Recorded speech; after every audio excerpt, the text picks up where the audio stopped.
In discussing metrics with your clients, it's important to understand that their business needs are going to be irrational, different, and completely disconnected with the technology capabilities of, say, Google Analytics or some kind of analytics platform. Now, that's not to say that their requests are not incorrect, but what we're going to talk about here is how to work with end users, especially your clients, so that you can provide meaningful metrics, design systems for direct response marketing, and ultimately make sure your customer is satisfied. I'm Justin Hitt with Ad Briefing's Copywriting Tips. So let me give you a little background. I worked for Dominion Enterprises, and they have AutoTrader and a couple different platforms. Worked for Lillian Vernon. They have a giant online e-commerce catalog. And I was in the technical side. Now, very often someone would come to us and they'd ask a question, like, for example, they wanted to know, from the first visit to a website, how many visits does it take before somebody purchases something? And that's a very valid ask, but it's not a meaningful ask because just visiting a website doesn't signal behavioral intent. So from my perspective, I have background in sociology and psychology and the science of purchasing or consumerism. And so somebody visiting the website doesn't say anything. However, that metric in their mind sounds very useful because what they want to figure out is how many times do we got to keep bringing that person back. So the person comes to the website and then they magically come back to the website, or you have retargeting. Back then there weren't as many options. They would usually send some postal mail or something. But the better metric would be is having someone come to a website, opt in, and measuring the point of opt-in to the point of purchase. Now, that can be done in some analytic platforms. Sometimes it can't be. Sometimes it's better done on the back end in your e-commerce platform, and sometimes it's not. But what the end user doesn't understand is that there's a layer that is the web traffic. There's a layer that's the e-commerce platform. There's a layer that's the banking and finance layer. And the measures across those layers have to be synthesized, per se. So, for example, someone opts in on a website that might go to your CRM system or your marketing automation system, start a drip campaign, and there may be 50 different touches before the person comes back to the website again. And so your measure of how many visits to the website before they become a customer is kind of invalid because there were other touches. Now, those other touches could be email, could be a postcard, could be other things. That's better managed in your CRM platform. Now, back in the day, that was difficult to do. Today, you can have HubSpot, you can have Marketo. There's a lot of different platforms that will help you with those touches between the opt-in. But if we're measuring the opt-in, even if you're tracking things on index cards, when you create the contact record, the time from the contact record to the time of the sales transaction, that can easily be reconciled. So what you're looking for is metrics that are easy to reconcile for accuracy. Because, today we can measure, they could have visited the website and it registered, but tomorrow they're using a phone and the phone has got a browser with a bug in it. And for some reason it registers as a new person, but it's the same physical user, or they're using a privacy browser, or they're visiting your website from a computer in a hotel room. And, there's just no way of knowing, but knowing exactly the opt-in, knowing the exact time of purchase, and even better, that purchase transaction that has a positive financial transaction, because when the money exchanges hands, the sale's pretty much done. Those are better measures. Now, there are factors to consider is, what analytics tools are they using? Are they using Google Analytics? Are they using Adobe Experience? Are they using some other homemade platform? That can be used as validation for the lead transactions in their CRM system. So what I nearly always set up is parallel systems. I have the front-end analytics tracking stuff. I have their email marketing platform tracking stuff. I have their cookies being assigned by Facebook or by whatever platforms that they're doing pay-per-click advertising on. I have them keep track of what postcards they're sending out. I have them keep track of what email messages they're sending out. Now, it's really great if all of that's in the same system.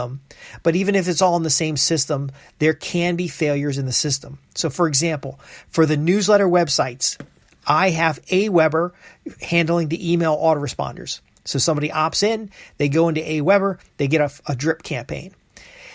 They also get in parallel put into HubSpot. That's done with the HubSpot software. The Aweber stuff's done with the Aweber software. There are times the lead will go into HubSpot, but not be in Aweber. And there'll be times it'll be in Aweber, but not be in HubSpot. But if we reconcile the two numbers, I have that starting point. When did this person have enough interest in my products or services to raise their hand and get a free newsletter, get a free report, or get something, or basically giving me permission to follow up with them? Now, the permission part's very important because some of these things where you want to track a unique individual and figure out how many days it takes for them to sale or how many interactions they have with something, there's some privacy concerns there. But if the person has given me permission to follow up, that date in which they gave permission is tracked for legal requirements because some states require you to have, the actual date they opted in or they did the double opt-in. That's tracked. There's a date there. So that's a point in time that has a high confidence value. Now I send emails to them. I don't even know if they really opened it because the open rates are kind of off. They could be in a privacy browser. Their email client could strip off the tracking cookies. Their local network could have a pie hole or some kind of network filtering. I know for a fact that inside of corporate financial environments, most of those tracking cookies are stripped off. Most of the ads are blocked. But again, we know when they opted in, we know when they gave permission. Now, if we're using multi-channel follow-up, email, and this is where as a copywriter, as a marketer, you have great value. If we're taking that email message and we're recycling it into a postcard or a letter, now we've reached out to them by email, we've reached out to them by letter, we've reached out to them by postcard. Now we also have it as a blog post and we front-end it with pay-per-click that's been retargeting the people from the website. You're going to have all these touch points. You need to be able to calculate on each touch point the conversion. Now, this is okay because, you can use cookies, you can use events, you can use tracking inside of the tools, but we have to help the end user understand that it's not 100% accurate. Even Google Analytics, that is almost universally used by people, undercounts and overcounts. It does statistical sampling. If you can help the end user understand that there is reference data in this system, and some of this reference data is difficult to verify. And the good data is what we can verify. And the way we verify good data is have parallel measures so we can reconcile the transaction. Then you can help them ask for better metrics. So if their original metric was how many touches does it take at the website in order to go from first visit to purchase, we now have a stronger measure is that how many days does it take from first opt-in, permission given, to purchase, credit card given. If we're measuring the number of days there, we can then abstract how many typical touches are we sending to these individuals. So we don't know one individual got 5 contacts unless it's in the CRM system. And of course, some CRM systems can do that. But again, if you're using multi-channel marketing, you're not really sure. And that's okay. But you do know that if you're sending 5 touches on average to every lead in a list and they close in 10 days, then you have something you can work with. You can try 6 touches. You can try looking at the individual touches and optimizing for individual touches. You might have 5 touches and you go through each touch and you look at open rates and conversion rates per touch. And then you keep the ones that have high conversions and then you test 2 more that are built based on the ones that have high conversion. And now you have a 7-step campaign or you have a 5-step campaign, depending on how many drop out because they have low value. And then you can look again at the number of days. Were you able to shorten it from 11 to 10, from 10 to 9? Now, again, this requires work. The end user doesn't want to work. The marketer doesn't want to work. The business owner doesn't want to work. They want fewer touches, more sales. Because, of course, every touch has a monetary value. Now, what we have to help them do is work with campaign series. That means a campaign has 5 steps, and they measure that campaign standalone. So they measure how many people did they send stuff to in the campaign, and from when they started sending to the sale, how long did it take? And then they close out the campaign and start a new campaign based on what they learned from the previous. That's how you measure from a direct response or from a database marketing aspect. So Lillian Vernon, for example, could measure from the first catalog request to the number of days for the first sales transaction, and then they backed out the first sales transaction to look at the cost of they used the typical cost of marketing, and then they used the cost of marketing for that individual when it was trackable to try to determine their profit per sale. Because of course they don't want to send a $5 catalog out that has $3 products in it, and then the first sale come in after $20 in marketing and it's a $2 product. I don't know if that makes sense. We want to make sure that we're looking at cash flow, which is very important. We'll talk about how you can use cash flow to measure, which is way more accurate because it's the bank level transactions. We can talk about how you want to look at the lead capture, because a capture is a commitment. It's a permission. It's a point of giving permission. And then the transactions in between can be really flaky. We don't really know. If there's 5,000 people on a list and we sent 5,000 emails out, it doesn't mean that 5,000 people got emails, looked at them, considered them, thought about them, and replied. We only care about the 1% or the 2% who took action. Because again, if the action is to go into a system and get cookied, we can tell how many browsers got cookied. Now, again, our analytics is not useless. We just have to understand that it is inaccurate. And so we can have 1,000 visitors to a landing page on Google Analytics, but only 500 that register in our CRM system and only 25 that register as leads. Which one do we use for the conversion percentage? The 1,000 visitors, the 500 in our CRM system, or the 25 leads? I would argue that you average out the impressions and then use the actual number of leads and then be consistent about how you measure in the future. I am constantly working with clients on their Google Analytics about how do we clean up the untracked elements. So another concern is from the time we got the lead or we got the visitor from our ad platform. And now you could be using 5 or 10 ad platforms. So you really want to measure the Google ads from A to B, first visit to lead, and then from lead to sale. So the first visit to lead might be in the Google AdSense account or the Google Ads account, and then the lead to sale might be in your CRM system. So I know this can be confusing, and I thought about drawing this all up. Really, when you sit down with a client, you should draw this up at a very high level. It should be no more than 3 steps, and it should be written in user stories. So the user sees our ad on Bing Ads Network. User clicks ad and goes to landing page. Landing page offers A/B split test. A gets this many, B gets that many. Total number of users to the page was X. Total number of leads was Y. And then A versus B as far as your statistical comparison. That's it. If that doesn't all fit on a slide, then you make it even simpler. User clicks ad, goes to landing page, becomes lead. Because really the business has got other stuff. So you as a marketer, you've got marketing things to think about. The business has, the product launch, the creatives, all the other details. Now, of course, as a copywriter, marketer, as a marketing agency, you help them with all these things and you explain to them how complex it is and how we don't want to get tied up. I remember back in the day, everybody was worried about views or hits. They're like, oh my gosh, my website got 1 million hits. Yeah, but you got like 500,000 little icons dancing around on the screen there. So every one of those counts as a hit. How many unique users did you have? I even still measure today unique users. If I want to compare, and so I have a campaign, I want to know what was my conversion rate. I'm going to look at unique visitors on the landing page and unique visitors on the thank you page and use that as my conversion measure and compare that against the conversion percentage that's on my opt-in form. But if in a single session, somebody gets counted as a visitor to the website in general or to the landing page in general, they're highly likely to also get counted in the same transaction to the confirmation page or to a thank you page.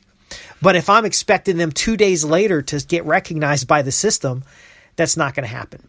And I've even had cases where the thank you page had many, many more impressions than the landing page. And when I look at the second measure, because again, we're measuring in parallel, I see that the opt-in was like a third of the thank you page unique users. Now, why did that happen? Well, it turns out there was one of those little countdown timers on the thank you page, and people would refresh the page to see if the countdown timer was changing, or they would come back later, bookmark the page and come back later to download the free report that was there.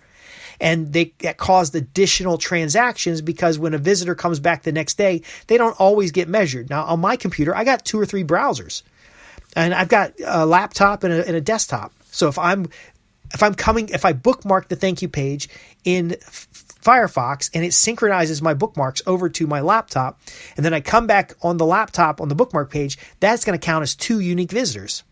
Now, there are ways that you can make it not by cookieing them differently or by having a login or something like that. But ultimately, all that extra stuff makes it difficult. So if I'm measuring segments of the campaign with relative numbers using the same means of measure every time, making sure we have as clean a data as we're going to get, but not taking a lot of extra energy trying to make it perfect, we can then say, okay, within a 28-day period, this campaign got this many unique visitors, it got this many leads, and it produced this many sales. Now, the number of unique visitors may not even be counted in the number of leads, and the number of leads may not be counted in the number of sales. But as far as that secondary measure with some kind of CRM system or marketing automation, you know you got X many leads and you got X many sales because that transaction was done in a different system. So your web analytics, and I've written about this a number of times, web analytics are not clean. They're estimates. But you can compare the two. And then you can use some statistical sampling. You can use, additional tests to validate and test information, but it'll never be perfect. And now the last example I see here on a message board, somebody's asking about whether the Google Analytics has a report for time to conversion. Again, it's the same problem 10 years later where they want to know how long does it take for someone to convert. If I'm sending something to people on a list and then they're opting in, and then from the opt-in to conversion, we just talked about that. You have better and more accurate numbers using the CRM system because you have a point of permission and a point of transaction. If you want to know the whole cycle, you can do what I particularly do is a 28-day window. I want to know within that 28-day window, everybody who visits, everybody who opts in, and everybody who purchases. I don't care if it's the same people across the board. Somebody could have had a first contact 7 years ago, but now they've become a lead. Because again, our websites are constantly changing. Our campaigns are constantly changing. People pass along things. The end user changes. There's a lot of factors that we really can't measure when it comes to psychographics and demographics, as well as life events and changes in the demographics. But we can know that within a 28-day period, we get 1,000 visitors, we get 500 leads, and we get 25 sales. And now what we do is we adjust all of our campaigns that are in test to better our best for the 28-day window. Now, it depends on your sales cycle. It could be a 90-day window. It could be, it's a 1-year window. But I like the 28-day window because most of our campaigns are going to run on a monthly cycle. So I want to say, okay, we got 1,000 visitors to the website in this last 28 days. How do we get it to 2,000? And then somebody's going to run off and just do traffic generation. Now, what's going to inform their traffic generation? Well, what kind of people are becoming buyers? So that last list of buyers, we go do an audience match. We make sure the cookies are setting after the point of sale. We make sure that we're putting them in a special group. We make sure we can segment them in our analytics. And then what we learn from that, we apply to the front end. Now we want to say, okay, well, we want to increase conversions because we got more traffic, but we didn't increase our 28-day window when it comes to the number of leads. So we're going to focus specifically on that market segment or that campaign segment that is just lead generation. Where are we going to send people on the website? What are we going to use pop-ups? Are we going to use intermodals? What are we going to do to generate that lead? Are we going to purchase leads from another source, because you can have a low lead conversion on your website, but have a high transaction rate or increased number of sales because you purchased a list, such as a direct mail list, and you sent a postcard campaign, and you drove that postcard campaign not to a landing page, but to a product offer because you had the name of the person. Or maybe you finally wake up and you're taking your house list and now you're sending offers to them. This kind of segmentation of your marketing strategy helps you delegate that work off, helps you improve numbers within a window of time, and then ultimately measure your sales so that you can look at cash flow. Because the parallel report for that comes out of your accounting system, which is your 28-day cash flow. Are we positive cash flow at the end of 28 days? Now, I know some of you guys are going to send a campaign and you're going to spend money to advertise and you're not going to get that money back for 90 days. Then you're going to look at a 90-day window. But even if you do get the money back in 90 days, we want to feed future lead flow, future sale flow, and future cash flow by looking at a short window and then using these relative measures. Then it doesn't really matter if the analytics are off or they're broken or whatever. We're restarting that cycle. It's more of an agile approach rather than an absolute everything's got to get measured approach. Because we know there's so many technical factors. So there is a tool, Looker Studio for Google. You can use Tableau. You can use a lot of different tools to extract this window. And of course, the analytics systems will let you extract these windows as well. You can use a period over period comparison, and you want to see positive growth over these periods. If you have negative growth in these periods, you want to go back and again, look at the steps that you're taking. What if somebody decides to stop sending out postcards, or they stop sending out email messages, or your autoresponder broke? A lot of factors to consider here.